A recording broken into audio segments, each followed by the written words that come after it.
काय करायचं आहे, हा चिंतनामध्ये भगवंत चिंतनामध्ये व्यतीत करायचा आहे. कारण भगवंताला जे आपल्याला काय, कोणाला 100 वर्षाचं आयुष्य दिलं असेल, कोणाला 60, कोणाला 70, कोणाला काही जे आयुष्य दिलं असेल, आपला जी काळ वेळ मिळाली आहे ना, ही वेळ आहे. भगवंताला आपल्याला खरं म्हणतं एक उपकार आहे. बरं, भगवंतानं जे आपल्याला आयुष्य दिलेलं आहे, आपल्याला जे वेळ दिलेला आहे, ती वेळ कशामध्ये व्यतीत करायचा आहे, कशामध्ये खर्च करायचा आहे, हे महाराजांना आवर्जून पहिल्या चरणामध्ये सांगितलेलं आहे. का सांगितलेलं? भगवंताने एवढा आपल्याला वेळ दिला, पण आपण भजन करत आहोत का, चिंतन करत आहोत, कशामध्ये वेळ चाललाय मला सांग. आणि हा वेळ वाईट कामामध्ये, वाईट कार्यामध्ये, व्यसनामध्ये, जुगारामध्ये अनेक कोण्या गोष्टीमध्ये गेल्यामुळे आपल्याला सुख समाधान प्राप्त होत नाही. मुख्य महाराजच्या अभंगाचा उद्देश आहे. आणि माणसाला आनंद जीवनामध्ये, सुख जर प्राप्त करायचं असेल तर काळ असणारा भगवंताच्या चिंतनामध्ये घालायचा आहे. काय प्रमाण महाराज? चिंतने सरेतो सकळ मंगळ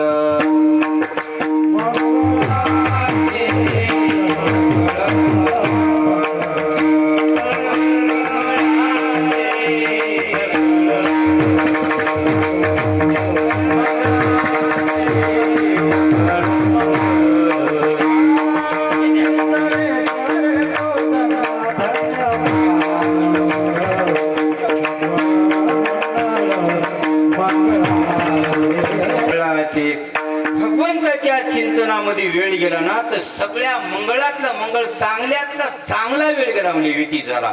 आपल्या जीवनामध्ये भगवंताचं नाम चिंतन, त्याच्यामध्ये जर वेळ गेला ना, सगळ्यातला मंगळ वेळ म्हटलंय महाराजांनी. मंगल ती वेळ असणारी सगळ्यात चांगली. पण जाते काय चांगली वेळ? नाही महाराज, फार वाईट वाटते. बरं, खूप आमचा वेळ असणार वाईट वर्तनामध्ये, वाईट गोष्टीमध्ये व्यतीत होत आहे. म्हणून आम्हाला जीवनामध्ये सुख प्राप्त होत नाही, आनंद प्राप्त होत नाही. हे लक्षात ठेवा महाराज. विठ्ठल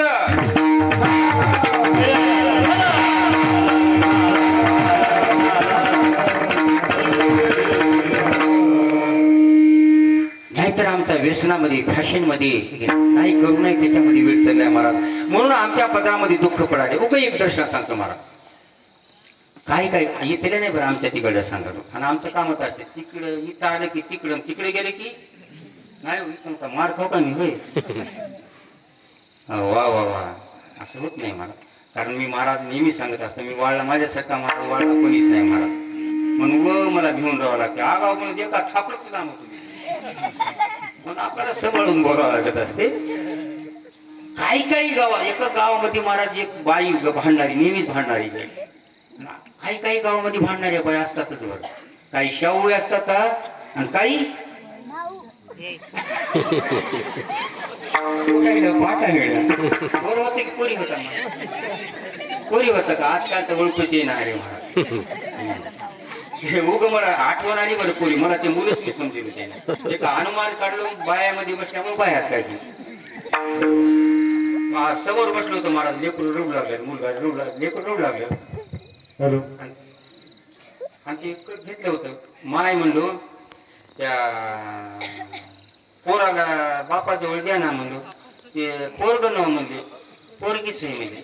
मग बापाजवळ दे की, मग आईजवळ दे की, त्याची आईच आहे म्हणजे. तिला पॅन्ट शर्ट काय केलं काय महाराज.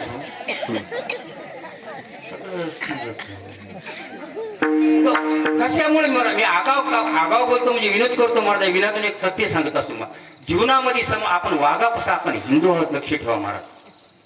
मला कधी कधी खंत वाटते महाराज. महाराज जरा आगाव बोलत असतो. मी जे बोलतो आगाव ते खरं बोलत असतो महाराज.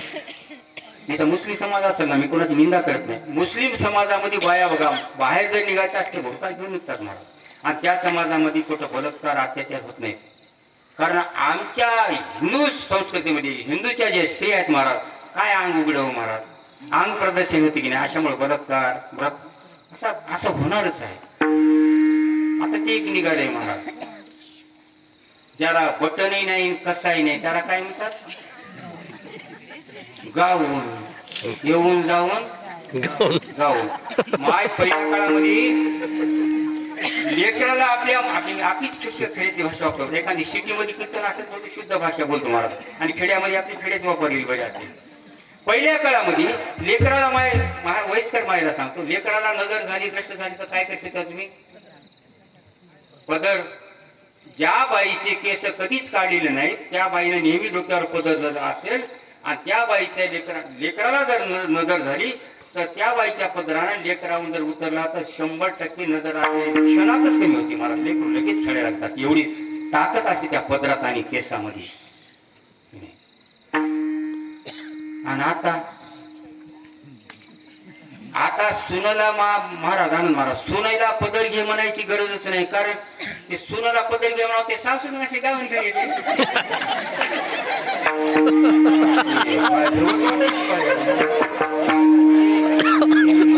बाई रंगाला होती केस गीच करते घाई घाई घाई महाराजाला चिया घेऊन येऊन द्या रंगाला असं भुक्याच्या बाहेर. आता सांगायची लाज वाटायची. आपली हिंदू आहोत महाराज, विनोदाचं सोडून द्या, आपली संस्कृती जपायला पाहिजे महाराज. मी काय सांगलो लोक शाहून बाई असणारी गावात महाराज एखादी बाई असते एवढी भांडायची. मग काही माणसं असे मिटिंग मध्ये सर्वांची आता काय करावं म्हणले, तिला मारलं तरी ऐकायचे नाही, पोलीस स्टेशन मध्ये केस केली तरी ते काय ऐकायची नाही. आता माणसं गावातले कदून गेली. आपण असं करू म्हणजे त्या बाईला एक घर भांडायला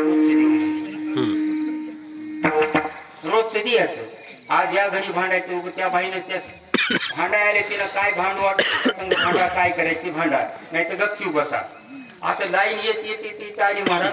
आणि एका ठिकाणी त्या घरची असणारी बाई असणारी शाव होती. माय म्हणजे आज मला मारतात ती बाई भांडती म्हणजे कसं काय गुडगुड आहेत माय. खरंच काय तोंड बोलून ती आता बाबा. सासऱ्याला मामा खोड आहे नाही, खरंच आहे खोड. सासूला आई आणि नवऱ्याला दादा म्हणा म्हणजे जमूनच झालं. एवढाच फरक काय म्हणावं काय. आत्यानं मामाच म्हणणं बरोबर आहे. काही तितकं म्हणजे तसं बोलायचं नसेल पण द्या महाराज. काय झालं, सासूला म्हणले आई तुम्ही काळजी करू नका म्हणली, मी आहे म्हणले. आणि काय एकटी करायची एकटी करा, तुम्ही कुठतरी लपून बसा, कुठेतरी जा, मी काय करायचं ते करते. कोण म्हणली? सोय म्हणली. कोणाला म्हणले? सासूला म्हणली. ते बघ माय म्हणले आता काय करू. ही लागली चळ सासू असणारी कापायला. तिचा दिवस निघाला भांडणारी. भांडणारी बाई आली. खोटे गेली तुझी सासू सांग म्हणली. ते म्हणले वारकाच्या इथे गेली. इथं वारी का तर माफ करा जाईल असे कसा शब्द वापरला म्हणून आम्ही जुनी भाषा वापरालो. आता त्याला कारागिरी म्हणाले. बरोबर आहे शुद्ध बोलणं. वारकाच्या इथे गेले आणि कशाला गेले म्हणले सगळे म्हणले ते केस करायलाच गेले. आई म्हणली तीनच होंडी होती का, मी काय कधी नाही काढली. कोण म्हणली दुकानावर गेली. दुकानदार दुकान कोणाचे काय उगत म्हणलं महाराज एका ठिकाणी दुकानामध्ये गावात तिकडे करंजी आहे. तिथं करंजी आहे ना कोणी बदल मारायचं तिकडे तिकडेच बंद केलं महाराज. मी म्हणलो डॉक्टर सकाळी काय करत असते गुदगुत्याला होते कशा करतात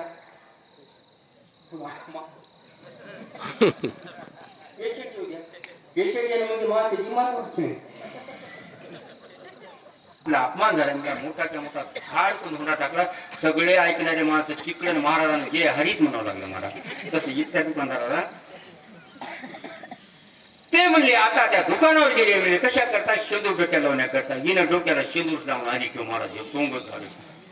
लोक हा चालेल काय झालं म्हणजे आता कुठे गेली तुझी सासू म्हणजे काही नाही म्हणजे आपल्या गावात आडा आहे की नाही त्या आडामध्ये गुडाला जाऊन बसली म्हणजे कोण म्हणाली ते सोय म्हणली आई आहे म्हणली. मग मी तर आडावर म्हणली मी तर तिची सोय बघल्याशिवाय राहत नाही म्हणली. कुठे लपून बसते बघतीस म्हणली. गेली महाराज आडावर निक्कळ पाणी. दुपारचा टाइम झाला. असं बोलत बोलत वेळात वेळ दुपारचा टाइम झाला. त्या दुपारच्या टाइम मध्ये हिनं म्हणजे कुठे बसलीस ग अशी कराली. कुठं बसली इथंच तिचं मला तोंडी चाले. थंडी होऊन बसलीस काय म्हणतात तू काय मला समजायच का दाखवू सांगू का तुझी मदत तिने खाल्लं हात गेला असा उजाडल्यासारखा साहेब मला हात उजाडायच का मी काय कमी आहो का येऊ काय तिथं मुली टाकली आणि मेली